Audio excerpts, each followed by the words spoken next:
Welcome into the show, Brian Preston. Matt, thanks for having me. Super excited to be here.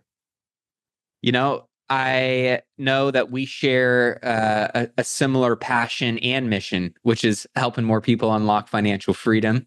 And you've got an amazing book, Millionaire Mission. What is this book and why'd you write it? Yeah, this book is the book that I wish that I'd had when I was 22 years old, just graduated college, coming from humble beginnings and going, okay, I'm naturally disciplined, but what now what? What do you do with that next dollar to actually start on this path of being good with money and building wealth? And I realized that, there really hadn't been something put out there since like Millionaire Next Door, Wealthy Barber. Those are the books that kind of all over have their fingerprints on my success story. So I wanted to create that for this generation. And also, I think back, it's amazing in school, they teach you the order of operations for math to get to the right answer. You have to remember PEMDAS. If anybody remembers, please excuse my Sally, but nobody ever talks about that kind of money is the exact same way. You have to put things or make decisions in the right order to get to the success result that you're seeking. Now, I know that, people are at all different spots of their financial journey, but your book really specifically focuses on, let's start from the bottom. Let's just assume that everybody is kind of starting from ground zero and focus on the right things in the right order and kind of cut out a lot of the fluff. There's a lot of distraction on the internet, right? So many different ways you can make money and some of them, logical and some maybe not as common. So maybe talk a little bit about, the 9 steps and the theory, the stepping stones in your Millionaire Mission.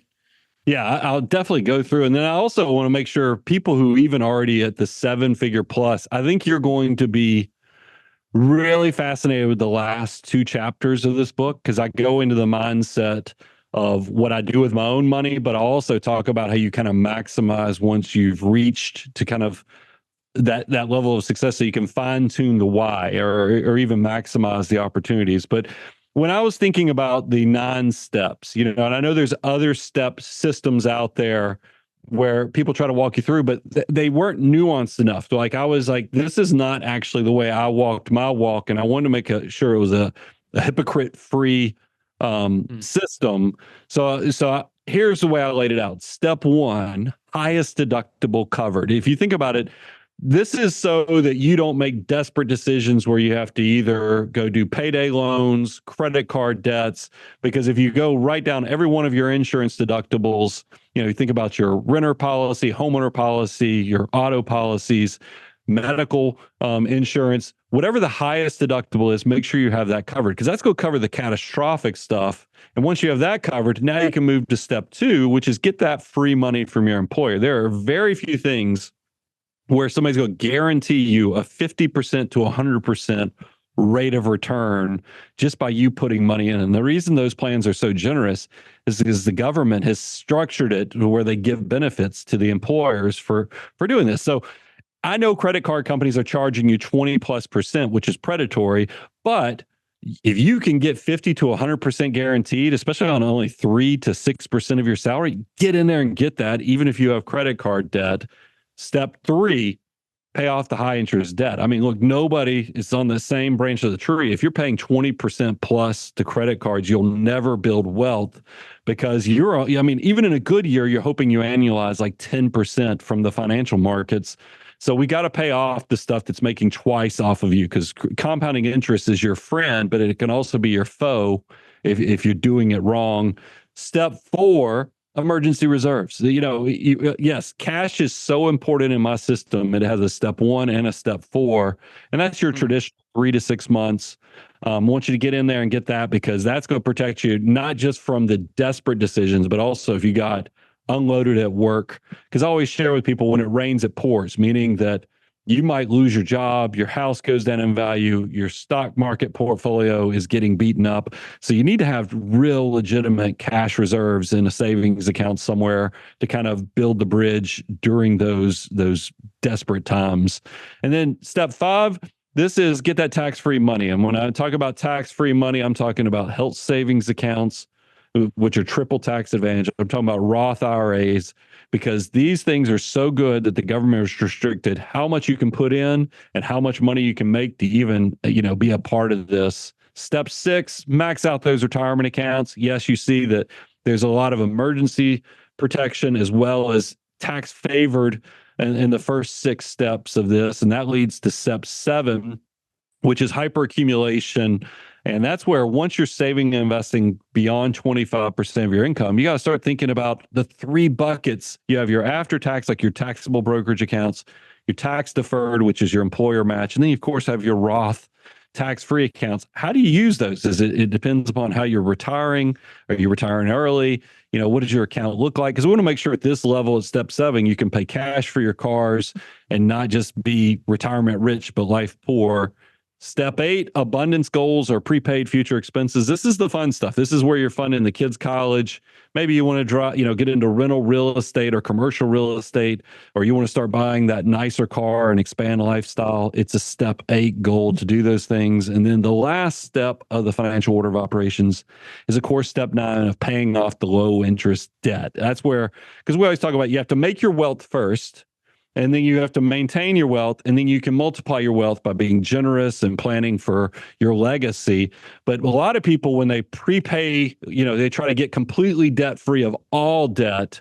They do that even before they get the make wealth stage. And that's usually pre-45. And that's why I always tell people, hey, there's a time and a place to be debt-free, but let's make sure that from a wealth multiplier or compounding growth opportunity, we're not squandering some of those greatest squeeze of the fruit moments, prematurely. So that Matt lays out, there's a lot to it, as you can imagine, because I've got hundreds of pages that go so much deeper and share a lot of stories. But I absolutely don't mind sharing my entire system for free. And that's why I always tell people, go to moneyguy.com/resources.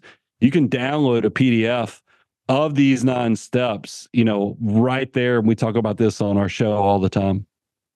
Yeah, and we'll be sure to link all that up at millionaireMycast.com on your episode. Talk about the timeline around this, right? I always say wealth is made in the crock pot, not the microwave. People, always want things to happen so much faster than probably the reality of them happening actually is. And yet it's not sexy until it gets sexy. It's slow until it gets fast. So, in terms of setting the right table and the mindset that needs to go into wealth building and this process, talk about what you usually tell people to think about and subscribe to when it comes to the Millionaire Mission. Well, I get so sad in a lot of ways, because I have a neighbor who's new to the country, a business owner from South Africa, and he knows what I do for a living. And he came to me probably 3 years ago and was like, hey, I'd like to, I hear you talk about index funds all the time. Can you help me set up an account to just start doing a few $1,000s a month into this? We did that. And then he came to me 3 months in the future and he says, this is the dumbest thing I've ever seen. I can't believe, you put me in this. I've already lost 5% in just the 3 month period. This just doesn't work. So I've shut down the contributions. I'm not doing that anymore. Fast forward, we went on a vacation with multiple families, and him and his wife were there. And he came to me and he goes, Brian, can we reset that thing up? Because I went and looked at that account that I'd only funded for 3 months, and it was up close to 40%, in less than 3 years. And I was like, yeah, this is exactly, think about what would have happened if you'd have done this every month for those last 3 or 4 years. And so he reset it back up. But I think this is the perfect example of what happens to most investors. You watch a show like yours, Matt, or mine, you get motivated, excited, maybe you read Millionaire Mission and you set up your Roth IRA, but then we hit some economic turbulence, because it's not uncommon that every year in the financial markets you're going to see a 14% swing. Think about it. That's a lot of volatility, and people give up. And here's what I want them to understand about success is that your first $100,000, if you even come out of the gates pretty hot on saving and investing and doing like $10,000 a year, which is a big ask, it's going to take you 7 to 9 years, depending upon that rate of return between 7 to 10%. So, but here's the thing. If you can stay the course and actually fund those accounts for that 7 to 9 years, that first 100,000 is going to be a magical thing, because hear how powerful money doesn't grow linearly. It grows in an exponential compounding way, because when you're on your journey to your first million, the $500,000 to $1 million growth period likely is going to occur faster than that first $100,000. Yep. That's right. It'll be faster than 7 to 9 years. You'll turn $500,000 into $1 million. And that's why we always share with people, and it shocks people. Most millionaires don't get minted until their late 40s. I'm talking 47, 48, 49. That is the exact opposite of what is out there and shown on Instagram and social media. But it is what my experience has shown, and it's the small decisions. It's not the big stuff. It's the small decisions, what car you drive, how you live your lifestyle in those beginning years, that really sets the table for your success journey. Yeah. Yeah. I mean, I always tell people, the difference between most wealthy people and people trying to act wealthy or get wealthy that can't is they're living beyond their means and they're not investing, right? I even have a case study in Millionaire Mission and I did it on purpose. When I was younger, I remember when I turned 16, I thought for sure by the time I turned 25, because at 25, my insurance rates were going to drop on car insurance, I was buying a Corvette. That was my dream. Now, of course, I turned 25, had no desire whatsoever to buy a Corvette, but 16-year-old version of myself did. Well, funny thing is I'm writing this book, I do a little research, and I find out that the typical, Corvette purchaser is actually like early 60s, 62, 63 years of age is when most Corvette buyers buy the Corvette. Well, you compare that to what I aspired to at 25 to when the actual person buys. Think about what the net worth is. If you took the top 10% of net worth for 25-year-olds, that Corvette's going to exceed 100% of the net worth for the top 10% of that age category. Meanwhile, fast forward to the 63-year-old. If you're in the top 10% of 63-year-olds and you buy a Corvette, this thing's practically a rounding error. So timing matters too. So when you're trying to look rich instead of actually being rich, that time matters so much. So don't buy the fancy car when you're in your 20s and 30s, where every dollar has the potential to grow 88 times over.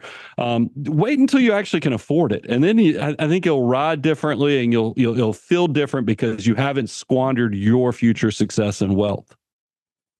What's some of the worst advice you're seeing get put out on social media right now that's just absolutely driving you nuts, that you think is really kind of misleading people, or maybe is not misleading people, is probably against the philosophy and against the grain of what the Millionaire Mission stands for?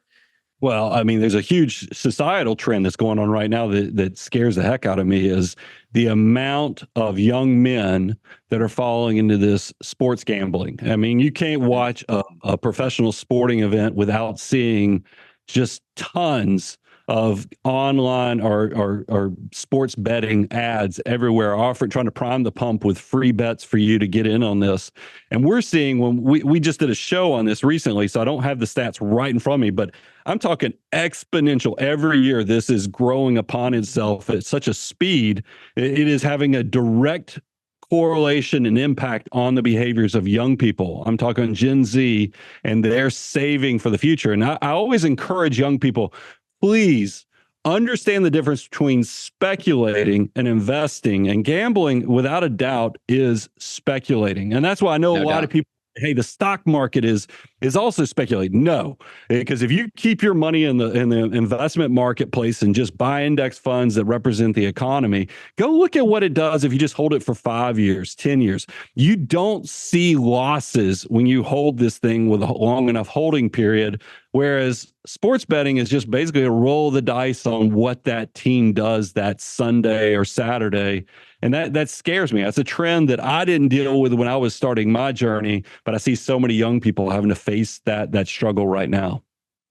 Yeah, I'm trying to think I saw a pretty wild statistic around sports betting being at a level where, and it was a certain age demographic, being at a level where they are significantly putting themselves in the hole. And as you know, right, once you get behind the eight ball, it's really physically hard to make that ground up, right? And depending on how they are, if they're doing just cash, that's one thing. But, a lot of people are using leverage in ways to do this, right? So now you're talking about high interest, debt that is ultimately, keeping you in quicksand, and people can never get out of those kind of things.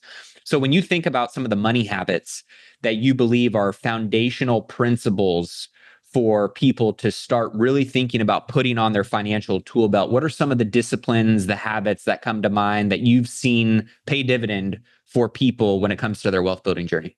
Well, the first thing, and I'll give out a free resource. If you go to moneyguy.com/resources, we have a whole wealth multiplier hub, because I want people to go out and see what is a dollar actually worth for you at your current age. Because for a 20-year-old, it's 88 at retirement, meaning every dollar that you spend or save has the potential that it could have been $88 at retirement. For a 30-year-old, that number drops down to $23.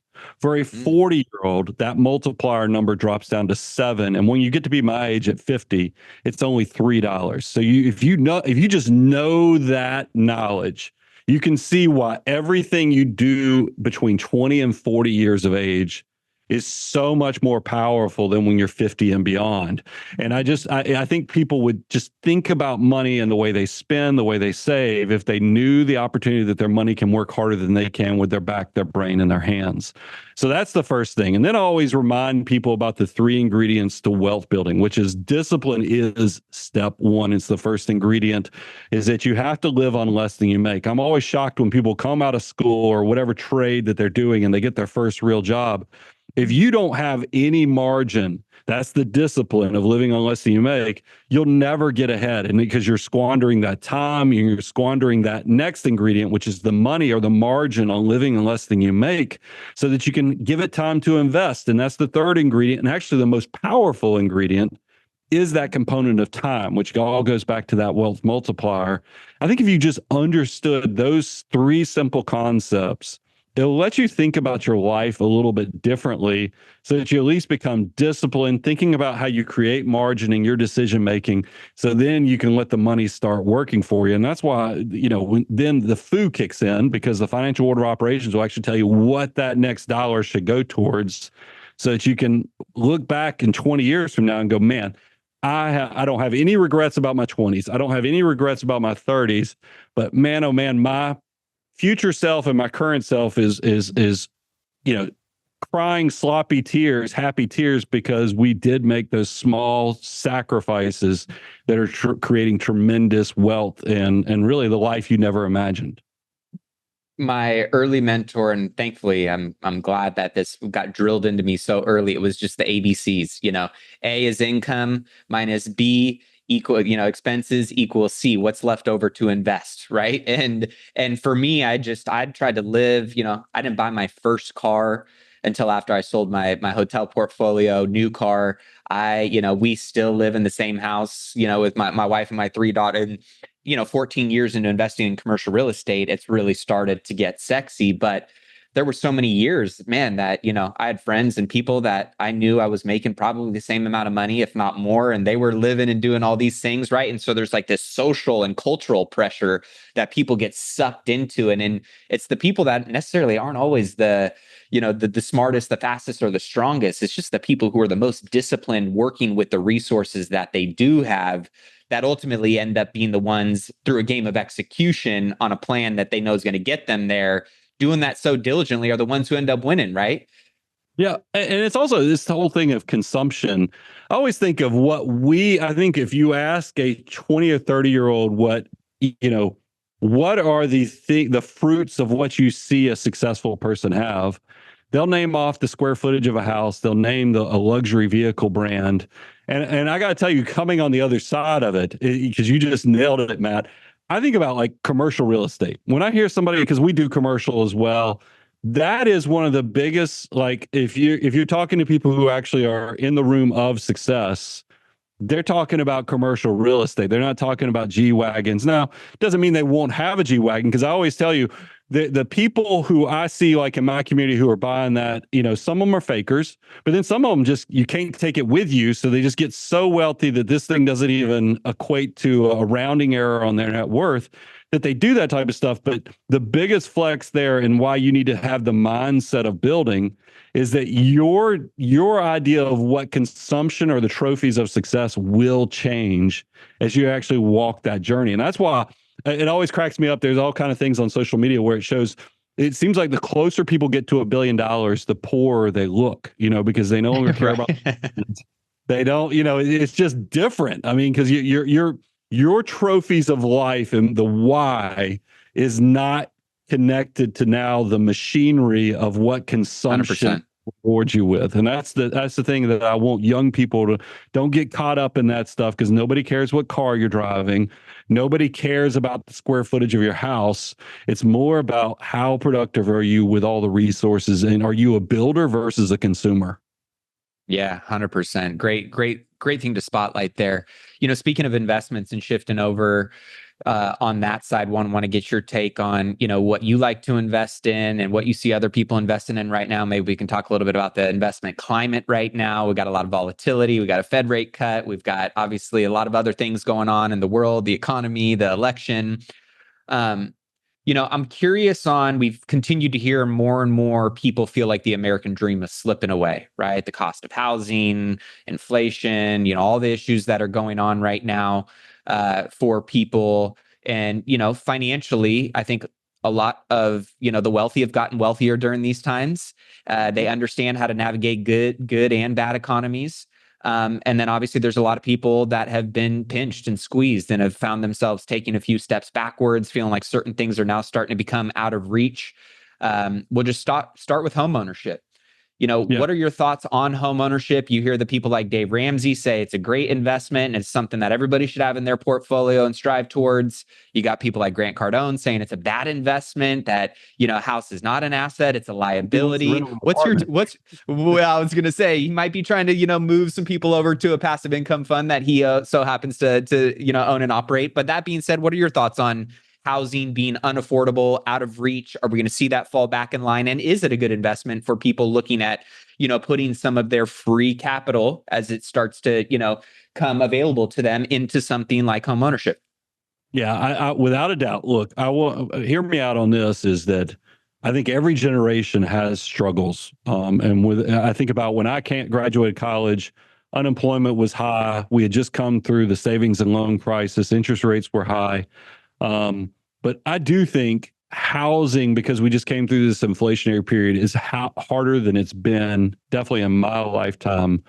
But that doesn't mean that you should. In the book, I have a quote that says, and this is not, don't mishear this, is so that you get empowered and actually don't get caught in a rut, is that the villains and victims are never the heroes of the story. So you have to, even though things can be tough on you right now, don't fall into the victim status either. You kind of need to figure out, how do you get on the ownership side of things as fast as possible. This is 100%. I grew up in a household where lots of love, not a lot of money, but I do give my parents tons of credit, and they were super disciplined. They always lived on less than they made, didn't get into all the debt problems. But my parents' idea of investing was CDs. CDs are disastrous from that ownership side of things, because you're subject to inflation and everything else that's making housing so hard right now. So first, understand that at the end of the day, your goal is to be on the ownership side. You want to own equities, you want to own real estate, you want to own things that are going to be kind of hedged or protected against these things as costs continue to go up over time, and they will. When we talk specifically about housing, here's where I'm unique, because I have a no hypocrite policy. Forever, I knew on my first house I only put down 3%. I went and asked all my financial advisors. I have a $1.5 billion financial planning firm. We have a bunch of fee-only financial advisors here. I went and did an informal poll of all of my advisors. My primary advisor said, how many of you guys put down 20%? Because you hear talking heads all the time say put down 20%. Yep. It was less than 10% of my advisors. Most of my advisors also put down 3 to 5%. That's a dirty little secret inside of people who do this for a living, is most people on their first house are only put down 3 to 5%. That's going to free you to get into a lot more houses instead of feeling like you have to save up 20% while the housing prices are running away from you as houses continue to appreciate and go up. So take that freedom, take that flexibility on the first house. But then on the second house, when you upgrade, I do think 20%, because hopefully you'll roll the proceeds from that first primary residence into the second one. Because there is a tap dance that you do with debt and leverage. I'm not one of these anti-debt people. I just think you have to be careful with it because it's chainsaw dangerous. And I don't want you to have a blind spot and think that all leverage is great at all the time, because maybe it does help you in the make wealth stage. But once you get to maintain, you do need to maintaining your wealth. You've got to de-risk things to some level. 100%. I've seen very successful people get destroyed by over leveraging after they had already won the game. So that's what I would say on housing specifically is, take your shot if it fits your life. But if you're in a rising, like your job, you're learning mastery of your skill set, you don't even know if you're going to be there 3 to 5 years. Don't feel like you have to buy a house just because other people are whispering in your ear. If you can't stay in a house 7 to 10 years right now, I would be a little more hesitant, because something nobody talks about with real estate is that we had so much run up in real estate during this pandemic and the inflationary period that, houses may depend upon which part of the country you live, between 30 to 70%, depending upon which neighborhood you lived in.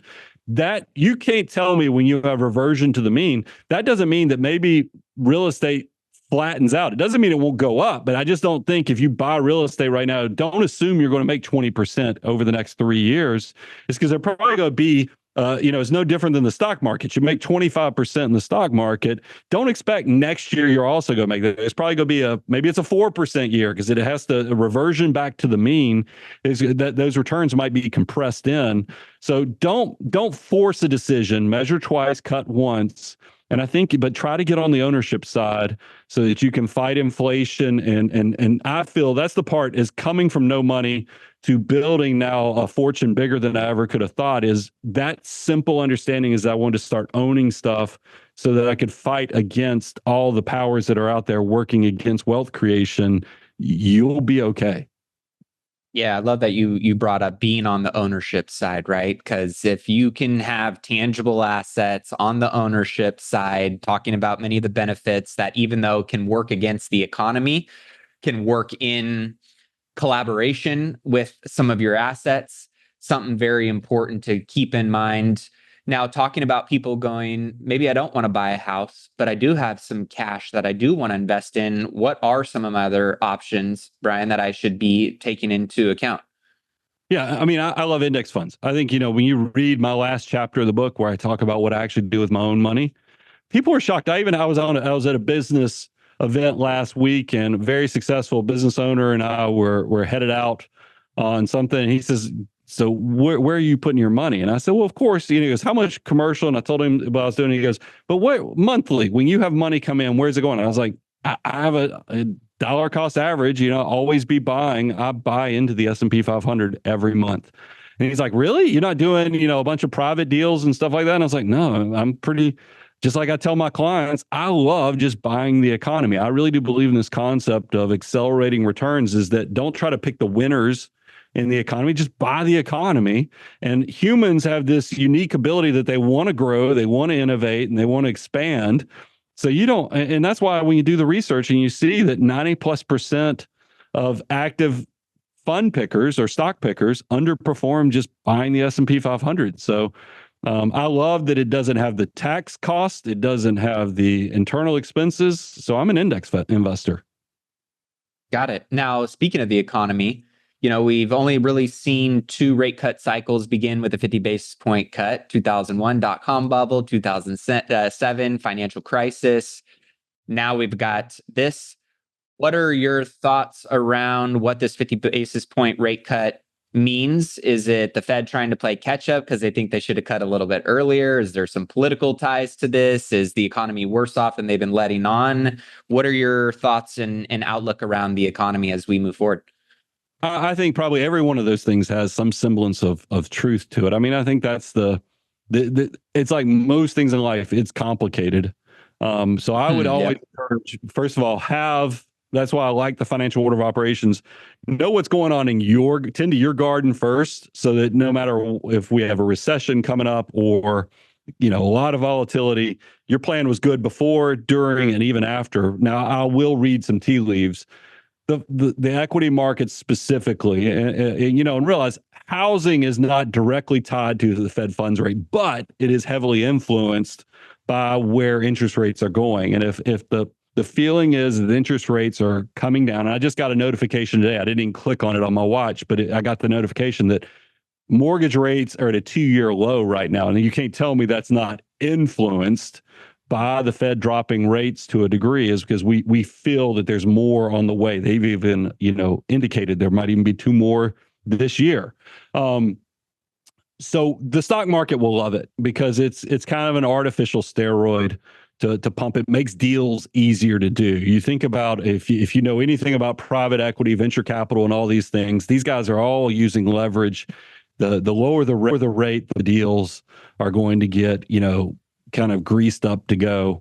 So you'll see probably good things in the short term because of this. I mean, that's one of the problems that I think when you talk to macroeconomic forces is they say we focus so much on the short term that it scares you for the long term, because nobody's looking at the balance sheet of the assets versus the debt of not just America, but all around the world.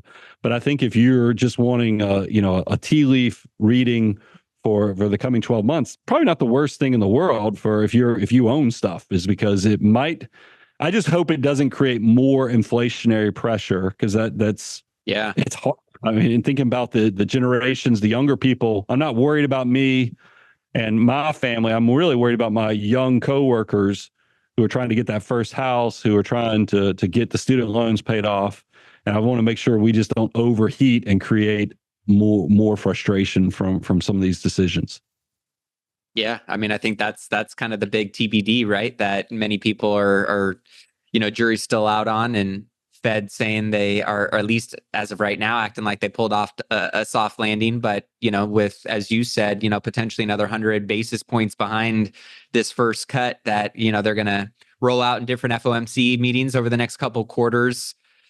That's still to be determined. Obviously, the election's rolling around, and understanding how there's going to be probably some kind of rotation in and out of the market based on what administration gets in there and what policies are tied to them. But as you said, right, wealth building doesn't need to be speculative, doesn't need to be about timing. It needs to be about a plan played out and executed on over an extended period of time, staying invested in the market, DCAing through a lot of these ups and downs, right? And just kind of checking your emotion at the door every day and saying, no matter what's going on, this is what I'm going to execute on.